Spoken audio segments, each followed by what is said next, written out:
Ba-da-ba-ba, ba-da-ba-ba. All right. Promoter 101. Promoter 101. Promoter 101. Promoter 101. Promoter 101. Promoter 101. Promoter 101. Promoter 101. Promoter 101. Hey, this is Billy Morrison from Billy Idol, and you are listening to Promoter 101. Well, happy episode 187 to everyone of the Promoter 101 podcast. Episode 187, or as Bill Kittle says, there's a 187 in progress. Anyway, welcome one and all, and that's right. This week is special because we have a special co-host from Tour Design, the wonderful man of mystery, the red-headed devil himself, the one and only Bill Kittle. Welcome to the podcast, Kittle. Dan, I am absolutely thrilled to be here. It is an honor to be here. I just can't thank you enough, and I'm looking forward to jumping right into this. It's time. The masterclass sessions continue, featuring co-CEO of AEG Presents Europe, Steve Homer. That ought to be a lot of fun. And we also have 3 questions with MV Touring's Michael Verniero. Episode 187 starts right now. This is Greg Schmalley from Access Ticketing, and you're listening to Promoter 101. Have you missed any of the past Promoter 101 episodes? Or hey, maybe you want to re-listen to them. Like, oh my God, that was such a good interview. I missed something. I want to go back and listen to that again. Well, whatever reason, you can go back to promoter101.net on your computer device and check out whatever episodes you want. All of them are living there in the cyberspace of time and in the cloud and all that stuff. This week, we really urge you to go back and listen to episode 108. Dan, I got to tell you, we've got Paradigm's Trey Manning. He's going to be with us talking Death Cab for Cutie and Fleet Foxes. Also, the legendary agent and promoter, Alex Cochin, talks about his time handling Guns N' Roses and Paul McCartney, being a promoter with both Clear Channel and AEG. It's going to be a good time to have Cochin right in the house here. I'll tell you what, Dan, I'm on the edge of my seat. Not only that, we've got some legal advice from AEG's own Jason Bernstein. Jason Bernstein, who you can also catch at the AIBA conference, handing out free advice like handy to a baby. That'll be awesome. If you got a minute and you want to check up with us, just drop us a review, subscribe to the Promoter 101 podcast, or tell a friend. What could it hurt? Hi, it's Marcy Allen, president of MAC Presents, and honored to be on Promoter 101. News of the week. It's time for News of the Week. It's a slow news week, but there's a couple of headlines that might catch your ear. Taylor Swift announced some big dates, including some festivals. Luke Combs also announced some dates. And U2 is coming to India for the first time on the Joshua Tree Tour. And we'll catch you up next week on more news details. Hey, this is Rob Zaffarelli. Patty Ann Tarleton. Paul Lord. Phil Rodriguez. Rick Greenstein. Donatas Nachayos. Drew Pellet. Rich Mills. Sasha Bombaji. Seth Hurwitz. Steve Martin. Whitney Bond. This is Trip Brown. Wayne Forte. Steve Zapp. Trevor Solomon. You live on Promoter 101. Up next, we have 3 questions with MV Touring's Michael Verniero. Welcome to the podcast, Michael. What's up, man? Let's just jump into our game and play. 3 questions. What do you got for us? All right. First question. More venues seem to be doing the under 21 $5 drink ticket at the door. I've also started seeing some venues adding a $2 ticket fee for patrons under 21 when they purchase online. Do you think the artist should be able to receive some of that revenue generated from that? And do you think the fans should be paying that in general? Here's the thing. The venues rely on that bar money to make their nut. So it's not really revenue that if you're going to do a all ages show that is there for the artist to tank. It's more just keeping the venue on par for what they're losing at the bar and trying to keep them whole. So they're making an exception on their revenue system when they make a show all ages, and they got to make that up somewhere. So no, I don't think the artist should be entitled to that. Matter of fact, I think it's a courtesy the venue is providing them, saying, hey, our overhead is X, and if these people can't drink, we have to make that up somehow. But we're willing to do that because we want you to be able to bring your art to our club. So this is what we're willing to do to make that work. As far as the fan goes, I think the fan should be understanding that this is the only possible way that we can make this possible for them to enjoy shows at that very small level. You know, it sucks. It seems a little ageist, actually, and I've never charged more for a lower price ticket than a 21 and over ticket. If a show is all ages, it's always the same price as far as I'm concerned, and I've never done it differently. But I understand it, and I truly think that any way we can make those shows all ages so the fans can see it is better than not. And if it means paying a little bit more money, I get it. Okay, good to know. What else you got for us? With the recent mass shootings, I had one of my artists ask for extra security during their meet and greet. Security seems to be a major talking point in the industry. Do you think it's going to hurt the fan in the long run with increased ticket prices as well as the artist not receiving as much on the back end? Look, this is a burden that we're all going to have to bear. Keeping our fans safe means more security. Ever since Manchester, ever since we saw Vegas, we've all known that this was a thing. And it is. It's our job, first and foremost, to protect our fans, protect our artists. And if that means a little bit less profit and a little bit more security, so be it. Let's all not be so cheap when it comes to the safety of our friends, our fans, our artists, our patrons. Let's all just swallow that together and be a team, because getting our fans out of the building is what's best for all of us safely. And my third question is, when should you add a second show for a city during a tour run when the first show will probably be a sellout?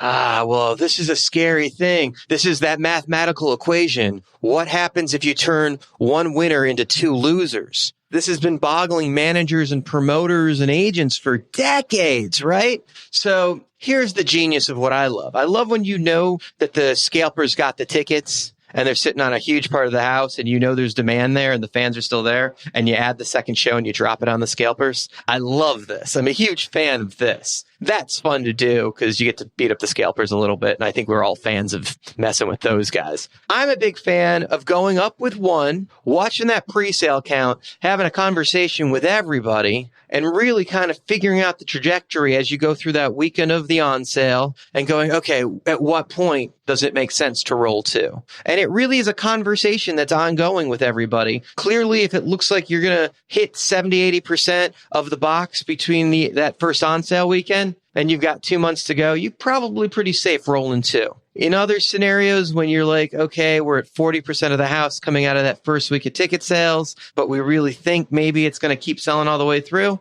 I kind of sit on it, look at my options for other markets, talk it out a little bit. I don't think there's any true thought to this, but at the end of the day, you want to look back at the artist and say, is the artist going to be bummed when he walks on stage night two? And weigh that thought as you continue to look at what the current count is, the current demand is, the online buzz is, and what you know is coming between social media, marketing, radio play, the next new thing on YouTube that you might be doing. All of these things, and obviously the local market support, and taking into account what your promoter thinks, what the venue manager is thinking in the box office, what your agent is vibing, and what, the management, and even particularly what the band thinks. Sometimes it's a great thing to go to the act and say, this is what we're at. It's a risk right now. Do we roll? Are you guys going to be okay if it's empty? Or do you guys just want to be conservative and take that sellout and just leave some people out, like setting it up for next time? It's always good to get the artist's opinion, because sometimes they're in a different headspace than the rest of everybody else on the team, and we make these decisions for them. And a little bit of input from the artist can save us a whole lot of trouble. And sometimes it's just great to get their input, because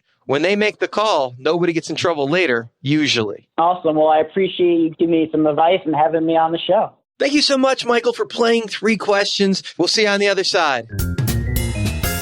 Mark Campana. I'm with Live Nation Concerts, and I'm on Promoter 101. Promoter 101 Flashbacks. Episode 51. Mike McGinley, a.k.a. The Goon. You've got a reputation for not being someone that can be fucked over at settlement. You know how to settle a show. It's like, you and Stuart Ross, no one's getting anything over. Like, industry legend precedes you both. Like, those are the guys not to come with it and try and get away with anything. I guess my only comment to that would be preparation, right? Just know your shit, know everything, and prepare. And if you show up, at 6 o'clock or even day of show and try to sort stuff out, you're probably not going to get much traction. But I could tell you one story that back in the day when we were at Pine Knob and I saw my first ever dollar service charge. And I wasn't quite sure what it was, but they said it was a city tax. All right. So the next show, 2 days later, we're at Hoffman Estates, which was both Nederlander venues, right? And that's Chicago, right? That's Chicago. Yeah, they sold it to Sears, right? They sold the property the to first Sears. amphitheater in Illinois. First amphitheater in Chicago, right? 25,000 seats. First 25,000 seat amphitheater, I think. Maybe. You had to pick a moment where Jam fucked up. It was because they let Nederlander open the amphitheater in their market. No comment. Maybe passing on Silverman's money would have been a bigger moment, but that's another story. Love you, Jerry. So anyway, there was this service charge, and they were saying it was a city tax. So the next day we got to Chicago a day earlier, and I drove down to the city hall in Hoffman Estates, right? And wanted to do some research on this new ticket. You didn't just take it as the answer? This new ticket tax, right? And as we all know, 25,000 tickets, that adds up. It went from $1 a ticket. It was not a tax. It went from $1 a ticket. And the reality is they were just trying to keep money away from guys like me. That's really what it is. Did that work? Service charges are now what? In the short term, did that work? Well, I don't want to talk about clients' money, but let's just say there was a long, loud conversation that night. This is Mary Claire Borgelli from Live Nation, Promoter 101, best podcast in the music industry. Tweets of the week. We've got tweets. Dan, get your Twitter out. We've got tweets. I hope you're ready because it's time for Tweets of the Week. There are a few things more impressive than a great mind at work. It's not that deep, but it's totally true. The guy's having beers at 7:15 on a Sunday morning in the airport lounge, so I'm torn if I respect it or feel there would be sitting next to me on my flight. I fear that. Loathe it. Turns out they were not sitting next to me on my flight, so in hindsight, totally respect this move. When an artist contacts direct for booking around his manager and agent, hashtag Promoter 101, hashtag dude work through your people before you get me killed. Don't do that. Please. Please. You're gonna get me. I got kids. You're gonna get me killed. Hashtag dude work through your people before you get me killed. That will just about do it for the Tweets of the Week. You can follow on Twitter at The Jew. But not too closely. We are thrilled to announce that Promoter 101 has teamed up with the Recording Academy's Music Cares Foundation to do a little good. And you, our beloved listeners, can help. By going to promoter101.net and clicking the merch tab at the top of the page, you can pick up a stylish, limited edition Promoter 101 Call Your Mother t-shirt or hoodie in a huge variety of styles and colors. 100% of proceeds goes directly to Music Cares and their mission to provide a safety net of critical assistance for music people in their time of need. Shipping and handling is absolutely free, and for the first $10,000 we raise, our good friends at Prism are matching donations dollar for dollar. Go to promoter101.net right now, click on the merch tab, pick out one of our awesome shirts, and be the heart and soul of the music community by donating to Music Cares. And don't forget to call your mother. Established in 2016, Promoter 101 and its illustrious founding fathers, Sir Daniel Steinberg and the one and only W. Lucas Pierce, have fermented like the finest of wines. And after almost 3 years of bringing you only the most exquisite, educational, and thought-provoking interviews, it is with great pleasure that we bestow unto you the Promoter 101 Masterclass Sessions. Masterclass.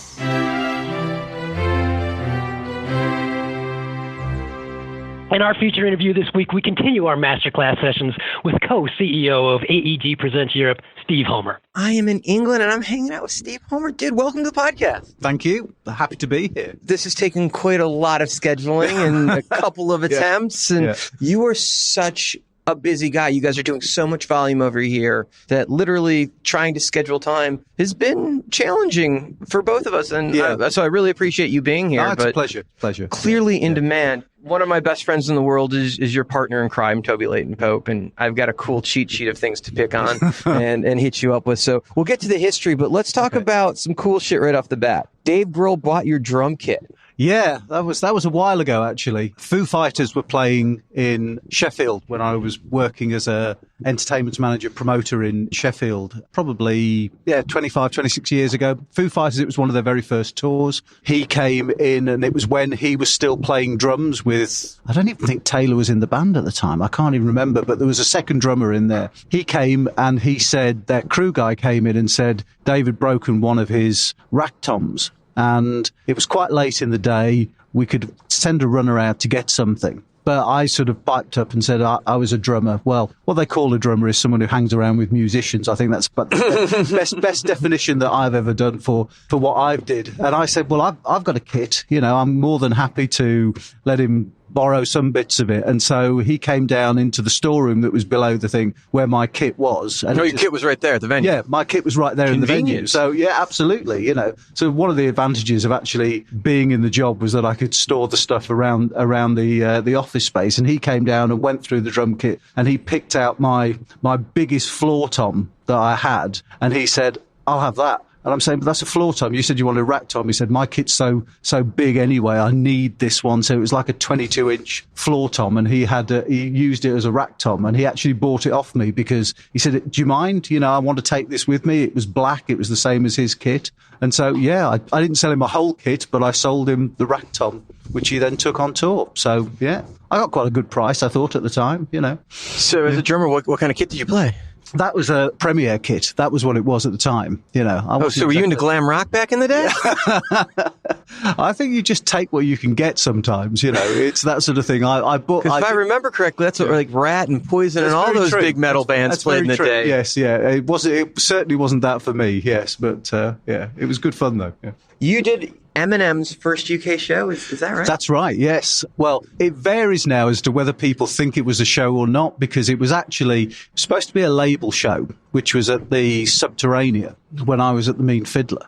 It was basically going to be 3 or 4 songs originally, and then he decided that he wanted to do more. It never worked out to be more. It was only something like 25, 30 minutes, but it was at the Subterranea, and it was literally just as he was exploding. It was very weird because hip-hop was in very much its infancy in terms of the professionalism that it ran, because now it runs like a machine, even though... Yeah, they tour like rock bands, on the buses, real production. Exactly, but... Before it used to be Weekend Warriors. That's it, yeah. And so it was really in that sort of embryonic phase. And so it was a great show. I think he did 5 or 6 numbers in the end. And it was just, as I say, it was a really odd show on the basis that it was such a sort of like a label-focused event, but turned into this big thing that, he played, and it was just very exciting, and it was loads of people outside who couldn't get in, but it was a great show. Really, really interesting show. Yeah. So first shows isn't a new thing for you. You've got a history of this.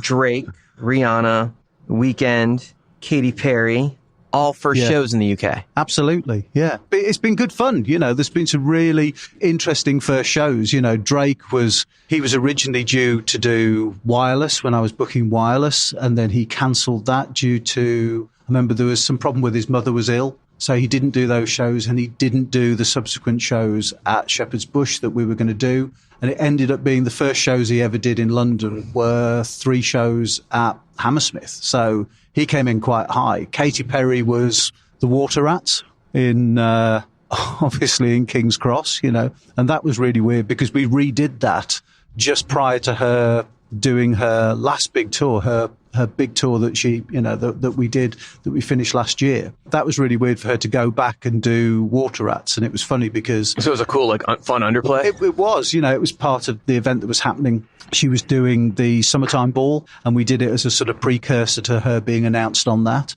And it was quite interesting because in the room, there was probably only 3 of us that were actually at the original show, in terms of none of the band were there. There was Katie, one of management, myself. Emma Banks wasn't actually at the first show, even though she was at the second one because she couldn't make it there at the time. But that was great. The first show she did, it was really ironic because she'd been number 1 with I Kissed a Girl for 5 weeks, and yet her first show was at Water Rats, which happened after all that had happened. So, it was quite intense, that pretty buzz show, huh? Yeah. And the Weeknd was a really interesting one as well. He was going to come over and do Wireless. There was such a massive buzz around the Weeknd. It was huge, really, really enormous sort of like interest in him, and it was great, and he was we were going to put him on Wireless, and we did. And so we had like Drake headlining in Hyde Park with Nicki Minaj as his special guest. And then the Weeknd was on in the tent literally about half an hour before Nicki played. So, it was absolutely mobbed in there. But prior to that, there was a decision. We did Wilton's Music Hall just as a really, really small underplay prior to that. And that was very cool. And actually I remember Florence came down to that show. Katy Perry was at that show, ironically, but, there was a real sort of like who's who of musical people that came along to that. And that was very cool. Yeah. Sounds like you've done a bunch of underplays. You feel like that's key to get the buzz going? I think it can be. It's not shut a lot of people out and create the demand. Yeah, it's not essential, but I think sometimes some of the best shows you ever go to in your life as sort of like following music and things were always the time when it was uncomfortable to be in there. Either you could barely see over the person's head in front of you. The glimpse that you got of the stage, how hot it was in there. All those sort of things add to the drama of live music. Rather than just seeing a show on an arena stage or something like that, to be in a position where you feel like it's tough to get in, and then it's tough to actually see when you're in, just creates more excitement, I think. So those sort of underplays, which are sort of like roadblock type events where people just can't get in, or they're just desperate to get in, and then you have a whole list of people go, I'd love to get, I have to get into this, it's like just creates excitement. Okay, so of the great things that I picked off of Toby, one of my favorite bands in the entire world is ELO. I'm told you're credited with help getting those guys back together. Well, it's a bit hard to say get back together because really it is just Jeff now, and at the time, so Jeff and the glasses. Yes, well, very true. To get him back on stage, I think that was the hard part, and I formed a very good friendship with Craig Fruin, his manager, that was literally been going for 10 years before we actually managed to get it to the point where he was going to perform. And Jeff Smith takes a lot of credit as well from Radio 2. He was very influential in persuading, but we'd sort of worked together in tandem, separately, speaking to Craig about trying to get this to become reality. There was so many artists that had got back together or started to play live for a long period of time, and there was always this sort of like big hole where ELO had become sort of like almost like the blueprint for a lot of artists that had been very successful, using that sort of harmonies and, really great sort of pop with an edge of rock sound to it, so, and he just hadn't played for years and years and years. And it was just literally, as I say, Jeff Smith persuaded him to actually do because part of it, when he first played in Hyde Park as part of the Radio 2 concert that they did, I'd made a big approach about literally saying, you may not have done anything for a long time, but this is what I believe you can do. I believe you can do 502s. I can believe you can do 3 to 5 Birminghams. I believe you can do multiples here, here, and here. And it was like, are you sure? You really sure that this is viable? And I was absolutely. This is a songbook that has been underperformed for decades, unfortunately. So it literally took a lot of time and a lot of meetings and a lot of phone calls and a lot of patience and, and constantly just sort of chipping away, but it wasn't just myself, but there was, Rob Stringer was in there as well. There was other people in the mix that were all sort of pushing and pushing and pushing, gently pushing, not sort of like arm twisting or anything like that. And then, when it came to fruition, and then the whole thing just exploded, it was brilliant. It was incredible, it was sort of amazing shows, amazing, songbook, everything was right. It was just perfect. And I remember trying when he did the Travelling Wilburys Reformation as part of the George Harrison tribute that happened after George's death that was at the Albert Hall. And literally again at that point, which was many years ago, and it was literally at that point sort of pushing and trying to sort of like cajole into sort of saying, you should be doing this, And now looking at him, he's incredibly successful as a touring act. He's currently touring the States. It's gone incredibly well, and it's just a pleasure to be involved in it, That's just amazing. So when are you going to get the Wilburys back together? If only, yes, yeah. Such tragedy involved in that band, unfortunately. Tom Petty is a great loss, yeah. Amazing artist. Yeah. Well, you figure, you got Dylan laying around, and Danny Harrison is clearly opening up for Yellow right now. Yeah, Dylan playing in Hyde Park the other week. It was amazing. How'd you get Dylan back together? I think Dylan playing in Hyde Park and actually smiling so that people could see him smiling, facing the audience was amazing. The amount of people that took pictures of Dylan smiling, facing the audience was incredible. Well, since we're at Hyde Park, let's talk about that. Okay. What you guys do there is fucking cool. It's a short season, 2 weekends in a row? 3 weeks? 2 consecutive weekends, yeah. And you 3 days in a row usually, but you guys build these mega shows. Mm-hmm. And the lineups are incredible. Last year, you guys had one of the only Cure shows in the world, but the bill that you built around it was basically a day of Lollapalooza, a single day, but the lineup was outstanding. You guys did that with Green Day the year before. You guys had Streisand this year with Christofferson. Yeah. The shows Streisand on an open field show is fucking mind-blowing. Who tries that? But you guys sold it. That was quite amazing, considering Streisand has only ever played outdoors once before, and that was at the Hollywood Bowl, and apparently she didn't particularly enjoy it because of the temperature. Obviously, it drops quite low in LA, and she apparently didn't enjoy it as much. But, this was the first time Streisand had ever played a sort of GA standing show, and... Was there a mosh pit? It could have been, but it wasn't quite severe as it probably should have been. But no, it was great. 55,000 people in the park, all standing, all hanging off every word that she said and sang.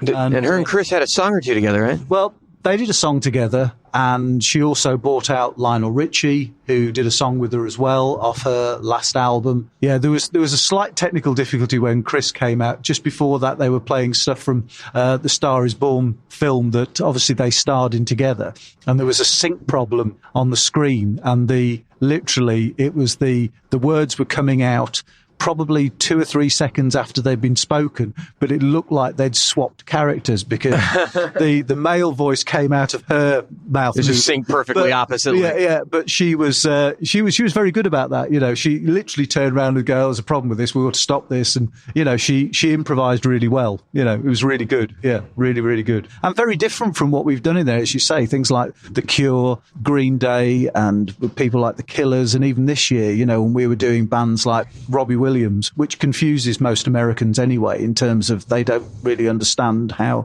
the Brits adore him so much. And it was just one of those amazing nights in the park where sometimes all the stars align, and it was just phenomenal show, incredible way of finishing this series. I spent a couple of days with Simon while I was here, and he was explaining to me how big that reunion tour was when Robbie got the band back together. Enormous, yeah. I didn't realize they were bigger than the New Kids and Backstreet combined. Yeah, absolutely. They're the biggest boy band in the world, essentially. Yeah. And it's like a best kept secret, because they didn't, take that, never really penetrated anywhere into America, but it's big here in Australia and across Europe. Yeah. It's phenomenal, multiple stadium and arena act whenever they decide to go out. It's amazing. It's a great show as well. Really good show. Yeah. When you're building a show for Hyde, which I imagine you guys are already starting now for next season, you're looking for things that are going to be unique and special. It's not just going to be something that's doing another tour stop in most cases, or it's got to be a combination. Obviously finding things like Neil Young and Bob Dylan and putting them together, like special moments, things that people are traveling for. They're never going to see anywhere else, most likely. It takes a lot of work to create those moments. Yeah, it does. And to be fair, the festival season now is 365. It didn't used to be, 10 years ago, you would wait until probably October, November to start having conversations with agents to discuss things for the following summer. Most things would go up in the year where they were playing. So you'd be talking about late January, early February. But nowadays the conversations are ongoing. We started having conversations for next year long before this year was even sort of set up in terms of, feet on the ground in the park. So there's always long conversations. Next year will be interesting. We've just finished the tender process because the park is owned by the Royal Parks and they have a tender. We finished our 7-year occupation, and the tender for the next 6 years is under negotiation at the moment. So the American translation would be an RFP process for that, for the Americans that don't understand tender. Okay. And it's tender, not Tinder, just to be clear. Yeah. Okay, so country has come to the UK, and you guys have had a big part of that. Country to country has been a huge thing over here. And some of the legendary acts have had success in the market. We talked about Chris a second ago, and Dolly Parton has gone from theaters to arena here, and you've been hands-on with that. Yeah, very much so. You know, that was one of the things I started working with Dolly, 12, 14 years ago, I think. Yeah, I can't quite remember. It sort of fades a bit. Did you bring her bus over for that? Yeah, yes. That's a process, absolutely, right? You boated over? Yes, it does. It comes over on the boat.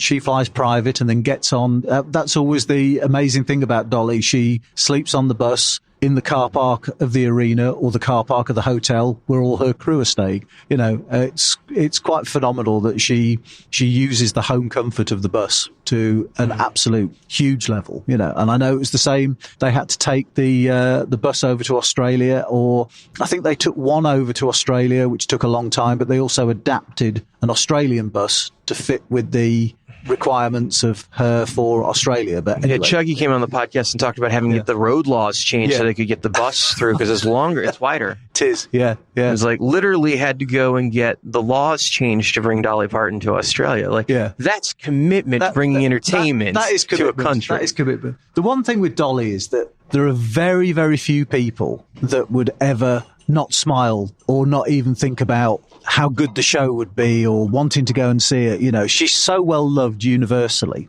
And the thing I like most about her is that she is always Dolly Parton. It's like meeting Mickey Mouse. She's a real live character. She is, you know, but she's genuinely a really, really nice person. You know, so like it's amazing from starting to work with her and then gaining her trust and gaining the trust of the people around her. It was a really important part for them and for us, you know, when I was working with her. And it's so great to be part of the team. You know, I have long conversations with management. We're talking about future planning as it is at the moment, you know, for how she's going to work in 2020 and 2021 and, you know, what she's going to do, what she's looking at doing, what she'll consider. And the market has been starved of her since her amazing Glastonbury performance. I remember we finished the tour a couple of days after Glastonbury and we only had one date left after she played Glastonbury, and every seat possible. And there was probably about 1,500 seats, but every seat possible on that date just vanished, you know, immediately as she came off stage at Glastonbury, you know. And so she's never actually been able to play to the potential that she gained from that sort of amazing appearance at Glastonbury. Not within the UK anyway, you know. So it was a few years ago now. But she'll be back and she'll be bigger and stronger than ever, you know. She's one of those legends, and as a promoter, to be able to work with a legend is amazing. Now, she's a country artist, but because of the TV and the timelessness of her catalog, I would put her in a different place with like a Cher and a Bette Midler and, you know, on a different level, a Streisand. Yeah. Like, just because of her renownedness, because you guys didn't have country radio in the 70s and 80s and 90s. No. So her breaking through here was more of an AC thing and a movie star thing. Yes. Like 9 to 5 and what have you. All of her Broadway. Yeah, absolutely. I think the whole point about her, and you talk about people like Bette Midler and Streisand, you know, they have big careers in film as well as music, you know, so they're multifaceted, and that's exactly what Dolly is, but she just does it with a country drawl as well, you know, so she's... But that's why she was able to break the UK. Yes, definitely, because you've seen, we were selling her as a movie star, legend, you know, musician, you know, so there's many facets to her as a performer that gives her that ability to be able to command more than any other country out here. And it's weird because in America, you know, she spent a lot of, as you say, country to country, a lot of the new country artists. Dolly is seen in a little way more of a heritage act rather than being contemporary, but she transposes country. You know, she is bigger. She's sold more tickets here than any other country artist ever has. She's just up there on a pedestal. Yeah. So you guys do now have country to country, and AEG as a company has been a massive player in that space. You've got Louis Messina, who does amazing things there. Stacey V and the Golden Voice guys have built an amazing festival. And I know everybody kind of comes to the table and helps when it comes to country to make sure that all those relationships are in play to make sure that you guys are, because if these acts become world acts, it helps everybody, rising tides. But acts didn't have passports in some cases when you guys started this idea a handful of years ago, and it's really kind of kicked off and now expanded to many other countries. Well, it's moving and growing. You know, when we first started Country to Country, it was prior to myself and Toby arriving at the company, and it was not rushed, but it was sort of advanced a little bit quicker than it potentially should have been. Because O2 needed content? Well, I was thinking more Europe-wide. You know, we went and did some European shows when it was a little bit too early to be doing places like Amsterdam and things like that, you know, and it didn't work as well overseas as into mainland Europe. Now we've sort of regrouped the UK stuff. You know, obviously Glasgow has grown from being a 3,000 capacity room into the full arena. Dublin has also grown. So the three-way across the first weekend has grown to become a really solid business where you're talking about 85 to 90,000 people across the UK and Ireland that are going to see country. But we've expanded into, you know, Germany came on board this year, and you know, and that was in the Verti Music Hall, and that was really successful. But all the elements of it as well, from the market stalls to the spotlight stages and the sort of like the free to enter stuff. So you know, you're building community with it as well, and that's one of the beauties of Country to Country. It mirrors the passion of the people that come and pay the tickets to go and see the artist in the arena, but you've also got all the outdoor stages and the spotlight stages, and you know, people are playing 10:30, 11 o'clock in the morning, and they've got audiences of 400 to 500 people watching them, you know, on an outdoor stage in the O2 car park, effectively, you know, because they're that keen on. So you guys create multiple stages at the O2? Absolutely, yeah. There's 7 or 8 stages at the O2 plus the actual main area. So, you know, but that's growing Europe-wide now. You know, we're going to grow that into a second weekend. We're going to add on other European markets, but slowly, you know, it's just growing and building, you know, and it's becoming a very much a mainstay of the UK, you know. Radio 2 is so supportive of it, you know, as well. Well, we're happy to bring rednecks to your part of the world. Maybe we can get NASCAR here soon for you, too, and make sure that we break civilization down, as you guys know, at one brick at a time. Is country radio following up behind that? Are you guys starting to see stations pop up, or is it more the internet and Spotify and things like Sirius Radio and Pandora that are supporting the fans' interest? There's a bit of country radio. Radio 2 is a big supporter. We seem to be hitting a little bit of a ceiling, though. You know, there's a sort of some of the major artists in the US are sort of being able to sell 3/4 arenas, half halls, things like that here, which is great, really positive. But we need to then try and work with the labels here and the artists to try and see how we take it up a level so we can have more arena level artists in the UK, because you know, there's a sort of base level which is really strong, but it needs to break a bit more mainstream. You know, we're a smaller country, obviously, than America. It's bigger than a niche market, but it's not quite big enough to be a mainstream market. You know, it's nowhere near as big as hip hop or, you know, dance music. You know, we're hoping to sort of like, the next stage is to sort of see where we take it from sort of step 2, where we're at, up to step 4, you know, and then building these artists to make them bigger. And how are we going to do that? So they can actually headline dates on their own and not need to be attached to an event like Country to Country. Well, you know, we do acts like Casey and Carrie Underwood and, you know, people like Lady Antebellum and Little Big Town. They do great headline shows, but we're trying to get them to on parity with what they could potentially do in some of the US markets. And at the moment we're lagging a bit behind, but there's the next step is the combination of seeing how promoter, label and radio stations can work together to make these artists. You guys just don't have enough pickup trucks in the whole country for that to happen yet, man. You guys need to get on with Ford and Chevy and get some pickup goings over here. Well, I don't know that I've seen one pickup truck since I've been here. The weird thing is, it's like when C2C first started, there was so many sort of pink cowboy hats that were sort of seen, and that's now gone. It's not outlawed, but people have moved on from seeing it as something that, you know, people do with line dancing or something like that. You know, it's definitely moved on in stages. And so we're just looking to as the culture's grown into it. As the culture's grown into it, rather than seeing it as something frivolous and, you know, sort of like, that's amusing, rather than, you know, listen to those funny accents, that type of thing. You know, it's moved on from that, thankfully. Well, we get some of that in America too. Yeah. We do the country shows in Hawaii, and bands only stop over because you can't route it on the way to Australia when they go to go CM Rocks, right? So they get so few shows that you get people showing up in cowboy hats, flip-flops, and shorts. And it is some of those pink cowboy hats too. So it ain't just you guys. It's just a matter of time. It's a bit of relief. Yeah. You need 3 or 4 generations and a little bit more volume, and you'll get there. You'll get there. Okay, so you guys have got a lot going on in the UK, and it's not just London. It's throughout Europe you guys are overseeing. Absolutely, yeah. We do.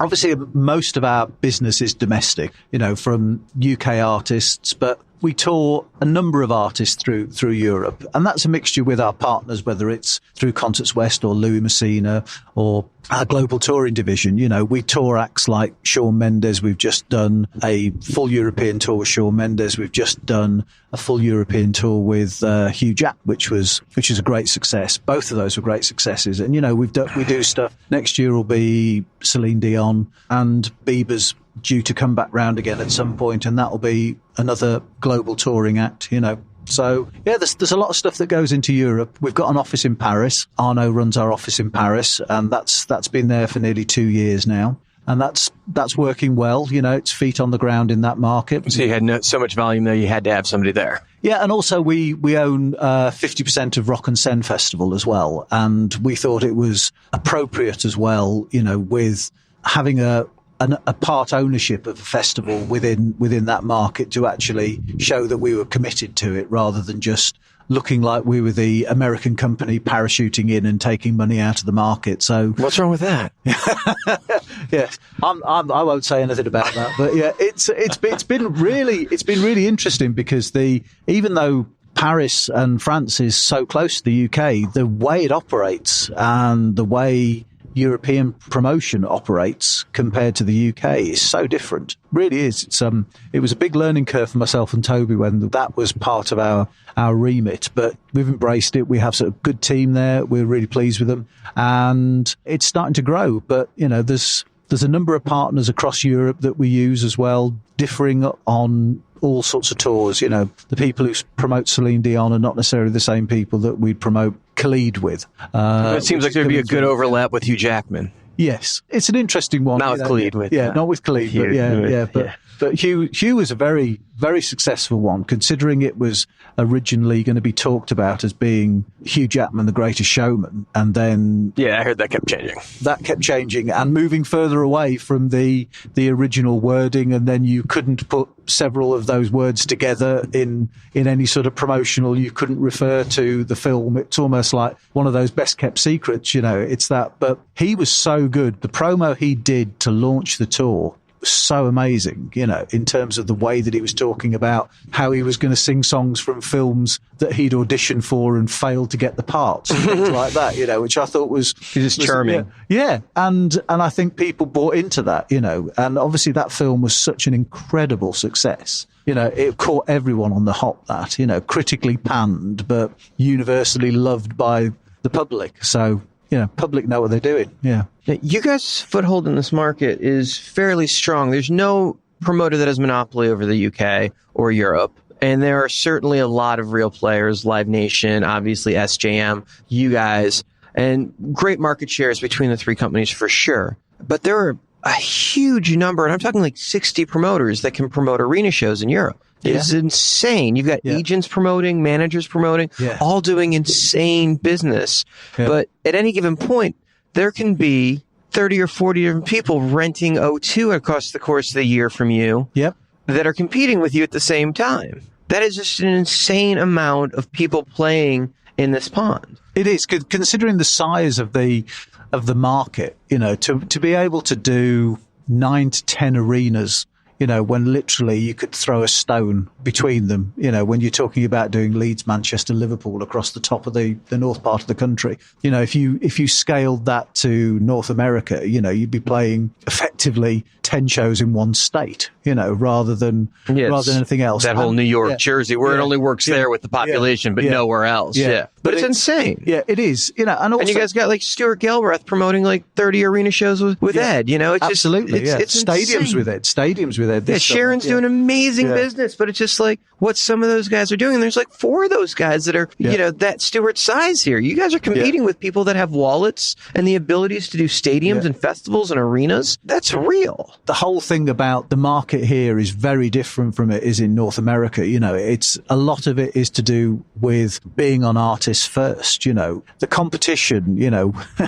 we often say that, you can turn up at a show and when the act is going to be hot when literally every other promoter is in the room, and it's like, and it is that, you end up with, not just agents and labels in the room, but, a lot of the time there's 5 to 6 different promoters in the same room chasing an act. That is literally playing their 4th or 5th show ever, and they're literally playing a show in London. But it's part of the game here, That's the way it works, and it's great. It's very competitive, but, agents work very closely with promoters right from the start here, so it makes it interesting. It makes it highly, highly difficult to take an artist if you weren't there at the start. And that's good though. We like that loyalty as well. It seems like there is solid loyalty here where it's about where the promoter wants to play the show is definitely part of the conversation opposed to go get his holds there. Although you said it's a different business over here than it is in America. At the same time, the American agencies keep buying the UK agencies and keep opening here. You are an American company. Live Nation's an American company. And the volume that's attached to those two companies is a big, huge section of the business over here. So America's got to have an impact on this market now, especially because a lot of the artists that you've mentioned since we started this interview, a good majority of those acts are imported from America. Absolutely. Yeah. So we've got to have an impact on your business. It's got to be changing. I think if you look at 5 to 10 years ago, our music charts were probably 10 years ago, actually, our music charts were quite different from the Billboard charts. The UK hit list, top 75, was quite different from the American one. And now they're almost inseparable, apart from a couple of domestic artists that... Is that about Spotify and streaming and the internet? Yeah, and I think it's opened the entire world up to artists very soon. It's almost like a homogenous mass of music now. And so there's a lot of, the big successful artists are often international to us and are American, so... So would the Stone Roses broke the United States? Did they break the United States? Would have they broken would have they broken in the United States the way they broke over here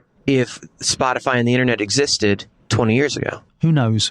Because artists that, we talked about Robbie and Take That. Right. And same thing, Robbie. I'm not picking on the Stone Roses. No. But I think there's always been those artists because Oasis were very big. Right. But Blur never got nearly as big there, but they're huge here. They are. Yeah. And I think that's same thing with Ride. Yeah. That's a lot to do with domestic thing. Well, obviously Catherine Wheel were a big band in America and they meant absolutely well compared to what they were. Bush and Arena Act. It's like, and we're a club act here. They never really got out of that thing. Yeah, but we all kind of respected the fact that he was with Gwen in the States. I don't think you guys cared over here.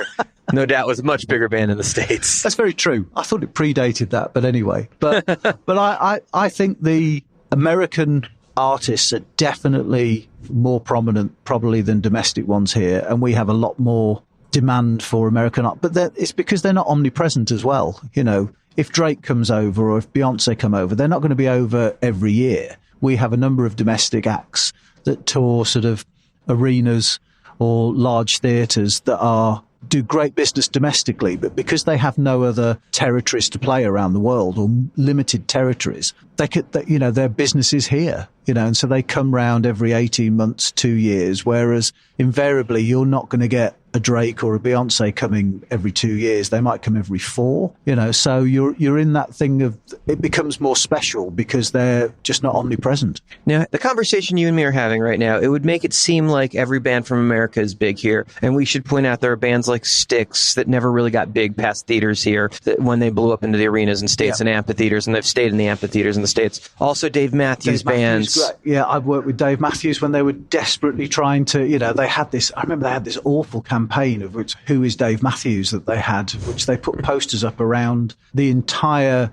you know, metropolitan area around London, which were various people asking questions, who is Dave Matthews, you know, and that was the campaign because... Did it work? He's always been able to sell 10,000 tickets in London, whether he's doing... But London. Yeah, but London, yeah. And Manchester, Leeds... 3. Okay, so it's 3 to 4. You know, strong theatre act. It's reasonable, but it's nowhere near as spectacular. Now, how often does Corrin send it back over? He probably comes over every 2 years. Okay. Yeah. So did you guys just come out of that, or are you guys about to go into that? He's just been, actually. Okay. He hasn't been long ago, yeah. I would love to see him in theaters. That's an act I'd follow around to theaters. That'd be great. You Did he bring the full band over? Yes, yeah. How cool is that? Not always. So sometimes it's just him and Tim? So, sometimes, yeah, it's just him, you know, and he'll do a sort of like a acoustic show. Much more cost effective if he's doing 2,000 theaters, I think. But, you know, it's those sort of artists that... And the jam stuff never really broke over here either, right? But the older stuff, maybe? Like Almonds would do okay here? Reasonable. Grateful Dead? Dead never really came. I'm not a jam band fan at all. Toby keeps banging on about it, but I just... But none of those Widespread Panics and Mo and all that stuff. Cheese, that stuff doesn't... String Cheese were sort of 1,500 cap in London. But again, it's basically Americans who live over here that come and see those bands. Right, okay. You know, and it's really weird, you know, it's like there's... So is Fish worth anything here? Nope. Do they even come? Nope. That's just amazing. No. But, you know, if they came, it would do okay, but it's a matter of they'd probably do Hammersmith. And it'd be a destination show for Americans to come over, Absolutely, right? Yeah. You know, if you do, you know, it's tough for those acts, you know, it really is. You can't just be an American act and come over, Canadian act and come over and automatically sell. It has to work. Yes. And that's not a given. No, but I think a lot of those acts, you know, when you think about, the problem is with acts like, say, not that they're a problem, but Styx and bands like that, you know, they have a big shed or packaging business in the States and they have a number that they need to hit to come over here, and we can't hit that number. Carl Leighton Pope was on the podcast a year ago, and he had talked about the fact that when he was an agent, he would bring bands like that over. And the problem was they were so much more in the States. They'd come over once, they'd never come back because it just wasn't cost effective. So they just didn't develop the market correctly. Yeah. Whereas some of the other acts that you're talking about spent the money to develop, and if you just don't develop the market, it's just never going to be there for you. Yeah. That's the problem, right? That somebody's got to make the financial development, and now there's not a ton of record labels putting out that kind of tour support money. Yeah, exactly. And I think that's, unless you have worldwide success with music, which is, you know, now based on sort of streaming, it's very difficult for acts. The acts that you see coming over here, the sort of more heritage acts, those sort of people, like Alice Cooper comes over here every 3 years, you know. But Shep did an amazing job breaking him with some serious gimmicks. Yeah. And also, you know, Alice adopted about 10 years ago. We had a run of shows every Halloween with Alice. He decided that he was going to do Halloween shows in the UK. And when Halloween was just starting to become a holiday that was recognised here, as in something that people would do with their kids and stuff. And so it was a really interesting time. We did a number of Halloween shows. We did a big Sky presented show at Alexandra Palace with Alice that went out as live on Sky on a Saturday night, you know, and it was on Sky One. It was great, you know, and it's like embracing something, but Shep's always been so creative with Alice. But he's got a market here in the UK and in Europe. So I don't know what his value is in the US, but, you know, it almost seems to be the same wherever he plays, you know, so he's got a value that he can get to. Whereas some of the other acts that try, you know, might be too late. You know, there's not enough sort of like oil in the tank, as it were, you know. Alice in particular, especially because I know Ditmore is listening. Alice is a solid shed package act in the States, usually packages up very well, and then he headlines solid theaters and sells them in the States. So. Yeah. We do short hauls here, but he's short hauls? short hall arenas. He's probably doing 6 to 10. So it's cut downs. Yeah. Got it. Yeah. Short hall. Yeah. I like that. Sounds more proper. Short hall. We should adopt that in America. Short hall. I also like, I picked up pencils. We're third pencil instead of third hold. Yes. I have a third pencil. Yeah. Steve Zapp told me that one. Yeah. We're third pencil. Yeah. That's got an element of the rubber or the eraser that can actually remove that so that you can go higher up. We're third pencil. So when you take a third pencil and you confirm it, are you then pen? No. You just confirm? Yeah. Okay, because that seems like that would make sense. It would make sense. I suppose that what happens in the diary. Effectively, you pen it in because it's a confirmed hold. Yeah. All right. So we've talked a good amount about the business that you do, and I think everyone now gets that you're doing some serious fucking business. Let's go back to how you found the business, because we didn't talk about any of your history. How did you find music?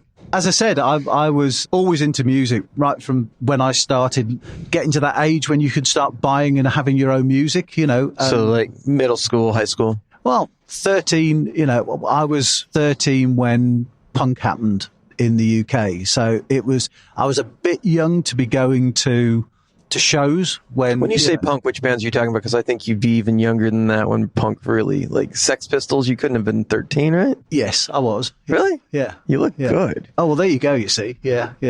Really? Obviously, yeah, seriously. Wow. Yeah. So I was 13 when the Pistols broke. And you were buying records and you were into it then? Yes. Yeah. Wow. But the thing is, at that point, I couldn't go to any of those shows. I was too young. The first show I went to was The Clash in end of... Your first fucking show was The Clash? Yeah. Dude. I know. Good, isn't it? Where'd you grow up? I grew up in West Midlands, in a place called Steinberg. Yeah. Okay, so the show was where? It was in Wolverhampton. Okay. Had to get the bus to go there. Went with a couple of friends. Yeah. And it was great. It was just one of those things. I remember it's December 17, 78. And that was the first time I remember walking through the doors of Wolverhampton Civic Hall and literally just seeing the first band that were on were a band called The Innocents, and they were literally being showered with gob and spit. And that was how people used to react to bands. They used to spit at them. I thought that was an amazing, disgusting... Very CBGB's-esque. Yeah, absolutely. But it was one of those... It was just so loud, and I'd never experienced anything like that. Absolutely never experienced anything, that sort of adrenaline rush. The Slits were the next band on, and then it was The Clash they were doing their Safe European Home Tour, and it was... amazing, just amazing. What a band, what a band to see first. But okay, well, I've got like band envy. Jesus Christ. You saw the Clash live. Yeah. Fuck, I saw the Clash live 4 or 5 times. All right, now you're just showing off. Yeah, okay. Yeah, but as you get older, but no, so that was my sort of introduction into music. But it was funny because I never had any musical skill. You end up sort of playing sort of violin in school and then sort of dragging the bow across the strings and not really actually doing anything properly. But then it was just a couple of friends of mine said, we want to form a band. And that's how you found drums. Do you want to be in it? And I went, what are you playing? And they went, well, we're going to do guitar and bass. So I said, all right, well, I'll try the drums. And I had no idea at all. And I managed to buy a really cheap kit, which was rubbish, absolutely rubbish. But I managed to buy a kit, and then just started playing, and then in loads of bands, used to go to gigs. Never was particularly successful, unfortunately, But do you still play just for fun? No, I haven't played in years, actually. Unfortunately, you still have a kit, or did Grohl take it? I still have a kit. But it makes me think I ought to get it out, though. But my wife's probably thinking, oh, God, no, please. She never saw me play, actually, which is interesting. Yeah. I found a compromise with my wife on that maybe will work for you. My wife said to me that I could have a drum set in the house, that if it looked like art, like a grand piano. Okay. So I went to a buddy that was in the drum business for years, and I said, this is what I need. I need a functional drum kit that's beautiful, that the wife would think was beautiful, that it's got to look like art. Wow. And he found me a beautiful blue pearl oyster shell vintage Ludwig kit from the 60s. and it fits the bill. Wow. And I can hit it in the living room. That's and cool. At the same time, That's I'm very allowed. cool. We found a compromise. That's very so cool. maybe that'll work for you too. I like that. Yeah. Everybody's got their own relationship. Yeah. That worked for me. Yeah. Took a little banging. That's a really good idea. I like that. It's pretty to look at. Well, that's the point, isn't it? If it actually is something that you can actually say, that's a bit of art there, you know. Yeah, I mean, it's not. It's certainly not a gig kit. Like you can't. There's no going up and going down with it. Yeah. It's like it's there. not that I've gigged in years. When was the last time you gigged? Sound like it's been a while. It's been a while. I'm trying to think, actually. I did actually guest with, it's funny, one of the other bands I worked with for a long time is Bowling for Soup, which is sort of... Really? I found them in the thing is, it was at South by Southwest, and I found them in a what was classed as a lesbian bar. I don't know how that actually works. I can't remember there being a lesbian bar in Austin, but they were sort of doing an afternoon gig, and I found them in there. I know this show. Andy Summers took me to that show. Yeah. This is years ago. Yeah, absolutely. They were baby band. Yeah. They were, yeah. I remember this. And I got them to play on Reading and Leeds when I was working at the Mean Fiddler. And I got them to play the Reading and Leeds Festival. And that got them the deal with Music for Nations that then got them their sort of step into the UK. So punk and ska. You're a ska punk guy. Yeah. Yeah. Oh, okay, I respect that. Nice. Yeah. But that was, and I did actually sit in, there's a bit that they do in their show, and it was Roundhouse many years ago. I'm talking about probably 8 or 9 years ago now. We did a show with them at the Roundhouse, and they do this bit where the support band come on and swap their instruments, and then they go off and sort of have a drink at the bar. Effectively, they have a bar on stage. So the support act gets to play in front of the full audience. Yeah. So the idea, and the headliner gets a minute to relax. Yeah. Oh, that's such a great idea. It's literally during one of the middle of their songs, and I stepped up and took the drums on that bit. And then, but Gary's such a good drummer, it was just embarrassing. It was one of those things. But I stepped up and did that with them, and they didn't know I was going to do it because the drummer from the support band had said, "You go and do it." So I went and did that, and it was quite good fun, actually. Oh, that's really cool. But no, I haven't gigged in many years. Yeah. Ska was obviously much bigger over here in Jamaica, way before. And then the Toasters kind of brought it to America. And then there was that second and third wave where we had a ton of bands coming in 93, 94 when that wave came around. Because obviously Madness and Selector and Specials all came from here. And you guys were way into it before. Did any of the U.S. bands in the 90s, like Bowling for Soup, or even before that, the Voodoo Glow Skulls or Toasters or Pie Tasters, Slackers, any of that stuff, did any of that stuff ever break out over here? I mean, I know it was all pretty much club stuff. Like Ska never really got that big on that third gen. But it was the sort of club stuff that then people like Mighty Mighty Boss Tones and stuff like that. Skanky Pickle, what have you. Yeah, and those sort of bands they had a level, Rocket from the Crypt were a great band as well, that used to come over, and they had that sort of ska sort of overtony, with the horns. Yeah. Some of those bands like the Cherry Poppin' Daddies. Cherry Poppin' Daddies, that was 20 years ago when they were around, and that was... Even more, Yeah. Well, when they came here, I think it was 20... I remember going to see them in... when they broke the single, right? Yeah. And I've still got that red vinyl single, actually. Yeah. Those were sort of great bands, but they never really sort of broke because there was no Warped Tour kind of thing here, right? I mean, they tried to bring it over at some point, but it never really stuck, right? Warped ended up doing some sort of spots on one of the days at Reading Festival. They used to do a sort of stripped back thing, but they'd have a lot of those bands on, but it was more of it was quite niche. Bowling for Soup broke out of that with a big hit, which was nice. Okay, so yes, we're in a band. Yeah. You were playing drums. I was in a band, played drums. Decided it was quite funny. I was one of the bands I was in was very early, very very early days, and I left the band because I was going to go to college, and I was replaced by another drummer who was far better than me at the time. But then that band only lasted like a further 6 months, split up, and formed 2 bands in the UK. One of them was Pop Will Eat Itself, and one of them was the Wonder Stuff. And so the guys that you played with, formed those 2 bands. Yes, yeah. So you were playing with some really good musicians. They turned into being they turned into. I saw Pop Will Eat Itself open up for EMF when they were huge in the States, and Wonder Stuff. I don't know how many times I promoted that show, but always amazing live. Well, it was Miles Hunt, who's the lead singer in the Wonder Stuff, replaced me on drums in the band. Who was a brilliant drummer. But then he formed his own band, as in the Wonder Stuff, and Pop Will Eat Itself. And so when you're saying like somebody replaced me that was much better, like they went out to become real musicians and really successful acts. So you're not being humble. As I say, it was very early stages when I was sort of like messing about with them effectively on that, because couple of them couldn't actually play properly. It was Papa Will Eat Itself became a very big act in this market. Oh no, they never really broke the States, but no. And the weird not further than clubs. The weird thing is to go forward many years. Obviously, they both did fairly well. They had great domestic business, some Australia, various bits around the globe, and things like that, which was great. And then they obviously, as all bands do, they split up. And then I was in a position when they decided that they wanted to get back together, that I was a promoter, and then I promoted both of their Reformation tours, which was... That's a nice moment, because you got the in, you've been in the van with them. It was great. It was really good. Talk about history. Yeah, we did, I remember we did 5 shows at the Forum with the Wonder Stuff, which sold out.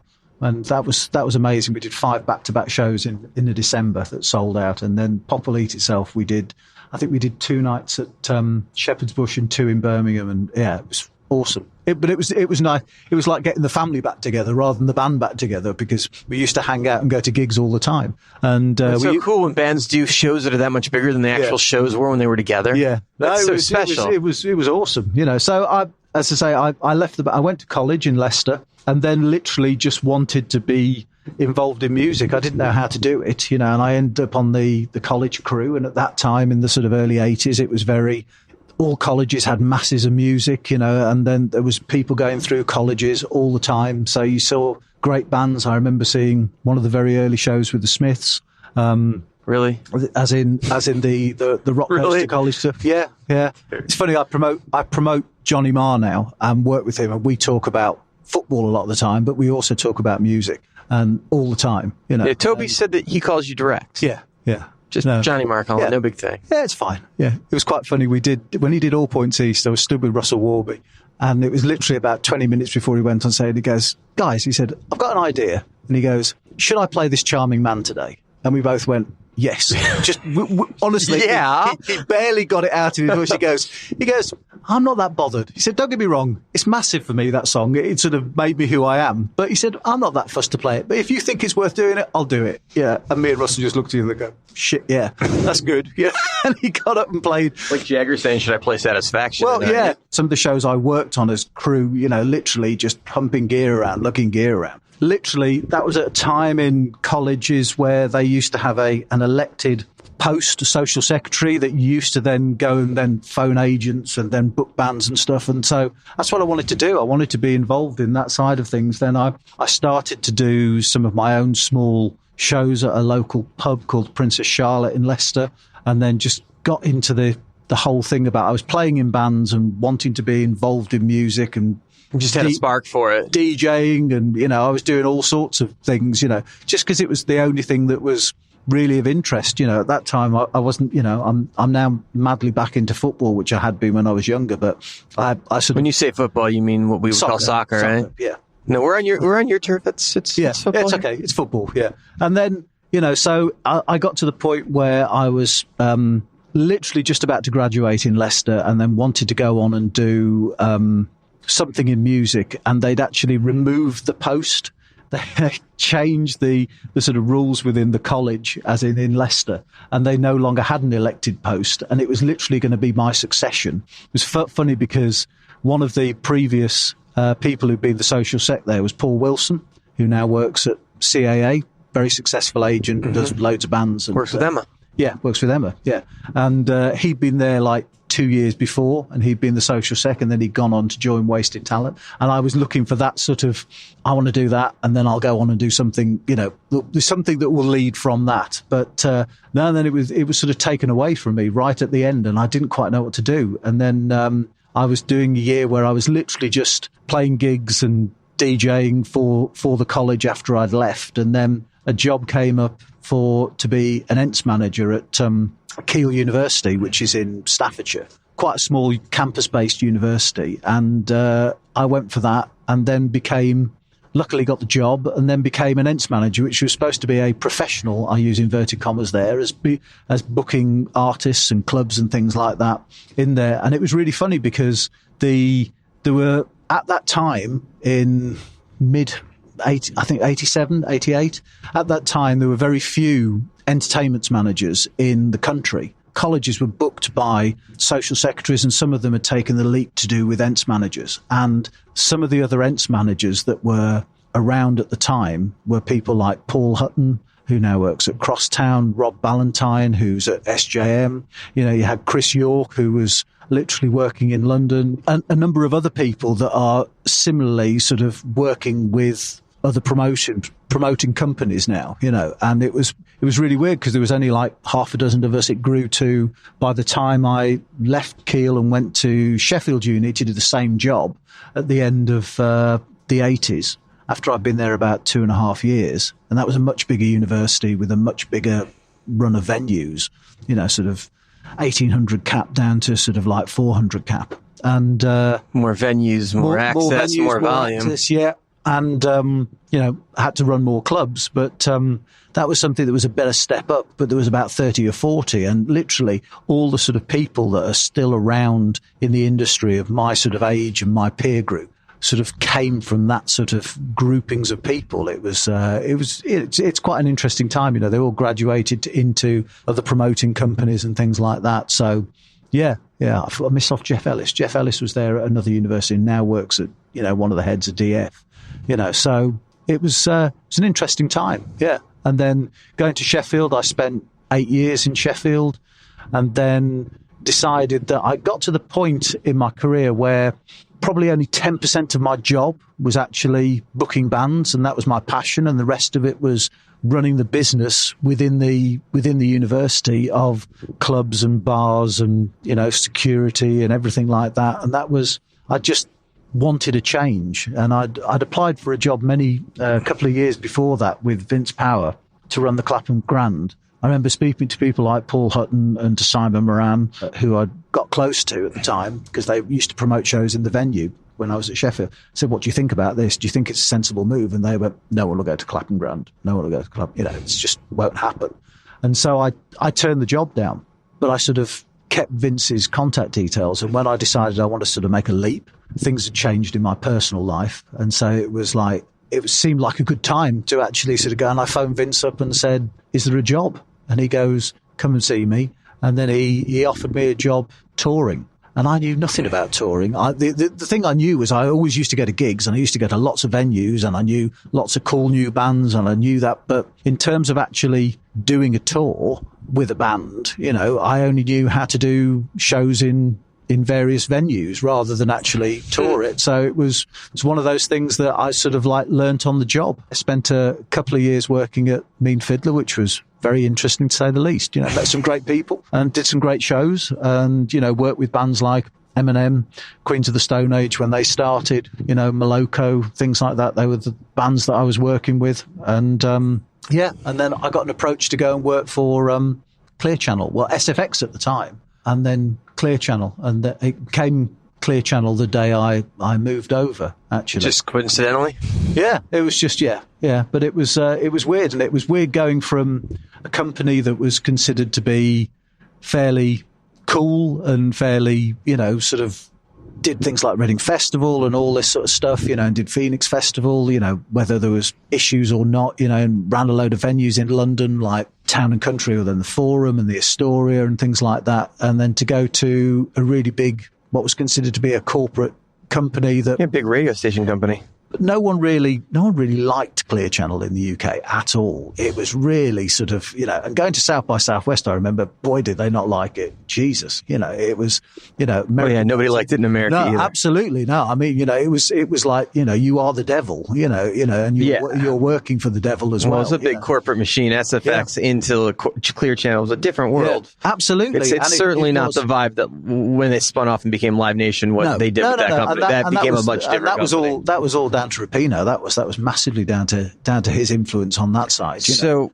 was he here? Was Rapino here when you came over? When I came over, because Toby came a few months later, and he was here, but he wasn't running it.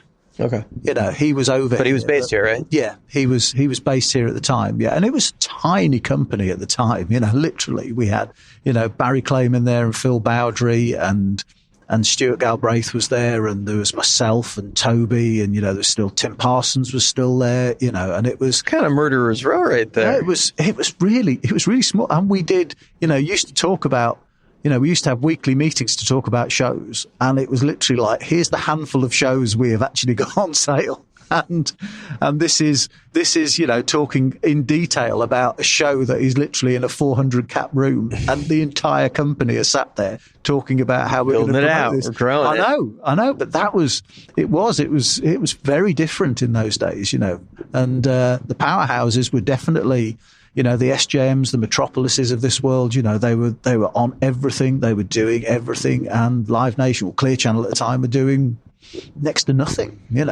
So very different indeed. Yeah. So how did you guys go from there to becoming the powerhouse that was Live Nation? Then how did you wind up at AEG? Well, the powerhouse that was Live Nation, it kept growing. We kept getting more acts. There was work within Hyde Park and things like that. And then after a few years, I remember being told at the time that I had to cut down my roster of acts. And I remember being told that I should drop the Darkness and Bowling for Soup because they're not going anywhere and they'll never be successful. And you should focus on other artists. And I ignored it, and it was good that I did actually because the fucking Darkness, obviously, yeah. And within 18 months, the Darkness was selling out 3 Wembley arenas on a national tour on the first album. So that was great. That was a really, to be fair for the company, that was an important point because up until that point, they've been dealing with more dinosaur heritage stuff and not necessarily dealing with contemporary stuff that was breaking, and so we did, and I did the Hives at that point as well, and they broke really big here. And how big did the Hives get here? We got to Brixton, Hammersmith level, 5,000, but they're a massive sort of fantastic festival band. Yeah, they do great on the festivals, right? They're incredible. Yeah, great right before the headliner or something, right at dusk. Amazing, amazing. Get the energy up. Absolutely, and they'll be back next year as well. As in touring, which would be nice. But so it just sort of kept growing, and then in Hyde Park, I ran Wireless Festival. And so it started as first headliners in Wireless. The first year of Wireless was New Order, Basement Jaxx, Keane and Kasabian were the 4 headliners. And, then it went on the road, it went on and just grew. And the first urban act I did was Jay-Z on that tour with Mark Ronson. We did, that was when he headlined Glastonbury, and Noel Gallagher famously said that, there's no place for those artists at Glastonbury, and then the Wireless thing started to get bigger in terms of more urban acts. I was placing more urban headliners, and there was still dance headliners. And from that, I grew a roster of great urban artists, and so it sort of like went hand in hand. I was booking a progressively cooler festival, and then I was getting more and more of the artists like the Drakes and the Nicki Minaj's and the Weeknd and the Kanyes, and all these sort of artists were sort of coming in, plus the UK ones as well. I was very much at ground zero when Tiny Temper started in the UK, and he became incredibly successful here doing multiple arenas, and that was really good. So my roster and Toby's roster as well, because he was doing Hard Rock Calling in Hyde Park, and we had great success in Hyde Park, with some huge acts, Rihanna doing 75,000, Drake doing the same.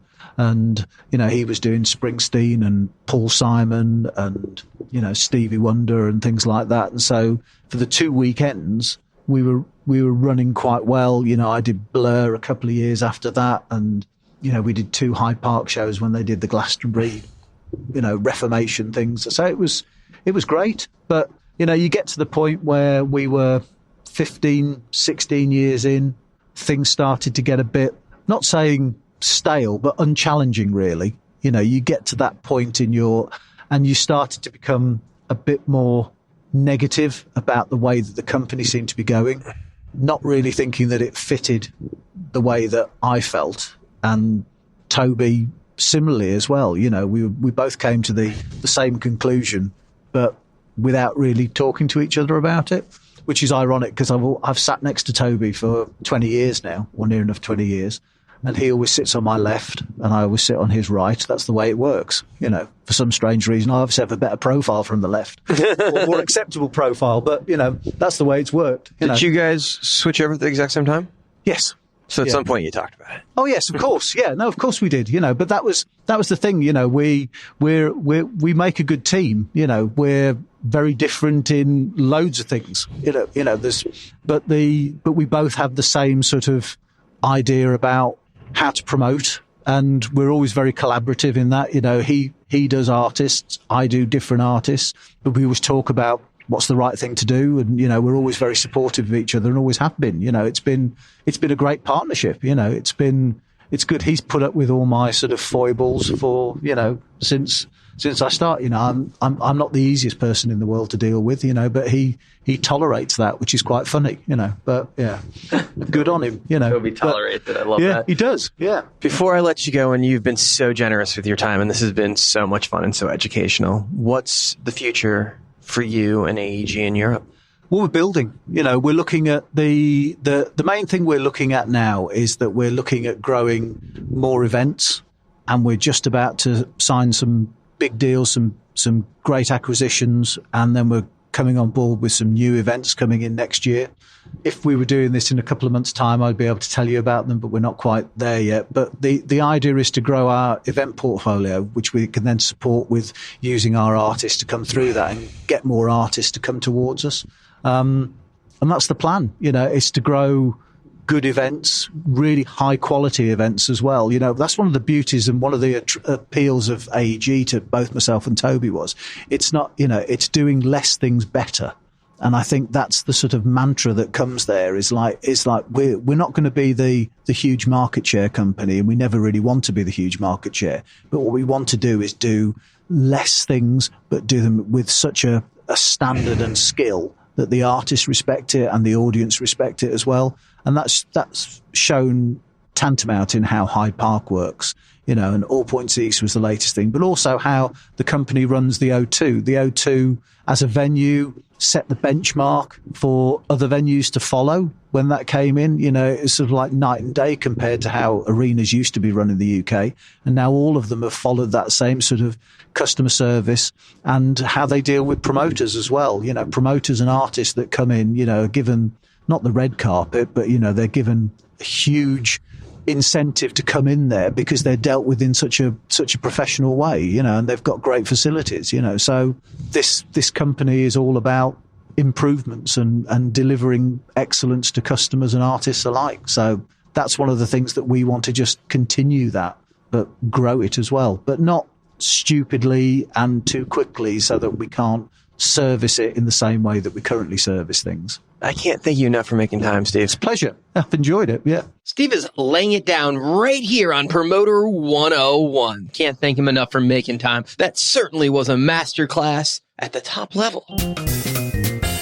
Hey, this is Mark Norman with AEG Concerts West on Promoter 101. So by now you've probably heard we did this t-shirt drive where it's our first ever swag. You go to promoter101.net/merch and you can pick out a t-shirt, a hoodie, whatever size, whatever style, what have you. And the great people at Prism will match whatever we bring in. Now, the t-shirts are only $20. The hoodies are only $50, and they'll double whatever you spend. It's 100% tax deductible. Shipping and handling is included. Everything's taken care. If you could help, these are some really good people that could use your help. So please, pick up a t-shirt, and I think they're pretty stylish. So get your orders in. Get them in. Write to us at Steiny@promoter101.net. Feel free to tell us what's on your mind. And I'm telling you, Dan, those hoodies are dope. The kids up and down the streets here in Hollywood, all I see, Promoter 101 hoodies. We'll be back Monday at 5 p.m. Pacific, 6 p.m. Mountain, 7 p.m. Central, 8 p.m. on the Eastern Seaboard at your local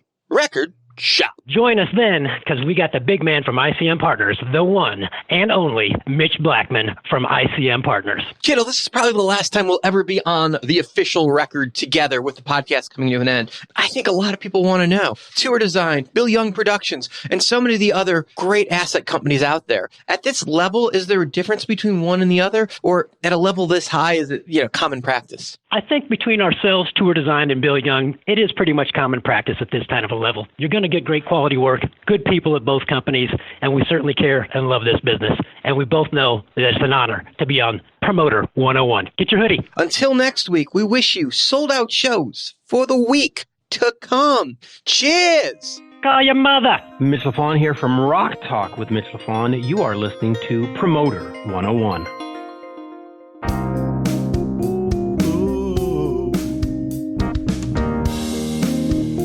Ba-da-ba-ba, ba-da.